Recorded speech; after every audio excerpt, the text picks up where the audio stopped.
Hi hello welcome back to my channel passion cakes. నేనైతే నా ప్యాషన్ని follow అవుతున్నా. మరి మీరు, నా పేరు వచ్చేసి శిరీష అండి. ఇది వచ్చేసి రెడ్ వెల్వెట్ కేక్ కోసము క్రీమ్ చీజ్ ఒకవేళ మీకు అవైలబుల్గా లేకపోతే సింపుల్గా ఇలా అయితే రెడీ చేసుకోవచ్చు అండి. ఇక్కడైతే నేను ఒక 1/2 లీటర్ ఫుల్ ఫ్యాట్ మిల్క్ అయితే తీసుకున్నాను. ఇందులో నుంచి అయితే ఒక 100 ml వరకు మిల్క్ పక్కకు పెట్టేసి మిగతా 400 ml మిల్క్ అయితే ఈ విధంగా బాయిలింగ్ పాయింట్కి వచ్చిన తర్వాత ఒక టీ స్పూన్ అయితే యాడ్ చేశాను ఫస్ట్ వెనిగర్. కాకపోతే ఇక్కడ మనం యాడ్ చేయాల్సింది టీ స్పూన్ కాదండి, టేబుల్ స్పూను. అక్కడికి నాకు పాలు విరిగిపోక నేను 2 times యాడ్ చేశాను. సో కాస్త వెనిగర్ అయితే మీరు కుదిరితే ఒక టేబుల్ స్పూన్ వెనిగర్, ఒక 2 tablespoons వాటర్ కలిపి వేసుకోండి. మీకు చాలా మంచి రిజల్ట్ వస్తుంది అనమాట. ఓకేనా ఫ్రెండ్స్, ఇక్కడైతే ఇది బాయిలింగ్ పాయింట్కి వచ్చిన తర్వాత ఈ విధంగా వెనిగర్ అయితే 2 to 3 స్పూన్స్ వేయండి. టేబుల్ స్పూన్స్ అయితే 2 వేసేయండి, విరగ్గొట్టేసుకోండి. అప్పుడు ఏంటంటే మీకు ఈ విధంగా విరిగిపోవాలన్నమాట పాలు. ఇప్పుడు వచ్చేసి ఒక కాటన్ క్లాత్ కానీ మస్కలిన్ క్లాత్ కానీ తీసుకొని ఈ విధంగా ఫిల్టర్ చేసేసుకొని నేనైతే ఒక 2 to 3 liters వాటర్తో అయితే దీన్ని బాగా ఆ వెనిగర్ స్మెల్ పోయేలాగా కడిగేశానండి.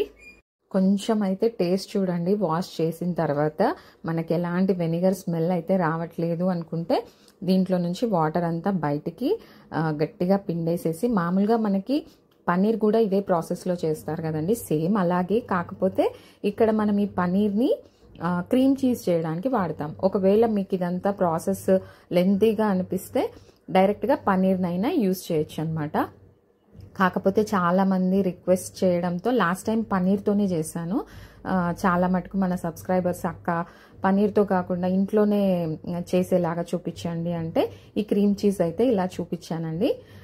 ఇదంతా కూడా మిక్సీ జార్లోకి తీసుకొని ఒక టేబుల్ స్పూన్ అయితే షుగర్ పౌడర్ అయితే యాడ్ చేశాను. ఇంకొంచెం vanilla essence, normal whipping cream ఉంటుంది కదండి, ఇది విప్ చేయని క్రీమ్, ఇది కూడా ఒక 2 tablespoons అయితే యాడ్ చేసేసి మనకి లూజ్గా క్రీమ్ చీజ్ అనేది మంచిగా అది స్ప్రెడ్ చేసే విధంగా అయ్యేంత వరకు కూడా ఈ 2 అయితే యాడ్ చేసుకోవాలి.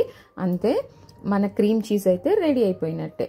ఈ విధంగా ఇంట్లో ఉన్న ఇంగ్రీడియంట్స్తోనే మనమైతే క్రీమ్ చీజ్ని అయితే రెడీ చేసేసుకోవచ్చండి. అంతే. ఈ క్రీమ్ చీజ్ వచ్చేసి మనకి రెడ్ వెల్వెట్ కేక్ కోసం వాడే ఫ్రాస్టింగ్లో వాడచ్చు. తర్వాత నేనైతే no bake cream cheese jars అని చేశాను బ్లూబెర్రీ ఫ్లేవర్లో. అదే విధంగా చేశాను అనేది మీకు లైవ్లో చేసి చూపించాను. అదేం లేదండి, కింద వచ్చేసి మనకి డైజెస్టివ్ బిస్కెట్స్ ఒక 4 తీసుకున్నాను. అందులోనే బటర్ వేసి దాన్ని కింద లేయర్ లాగా పెట్టాను.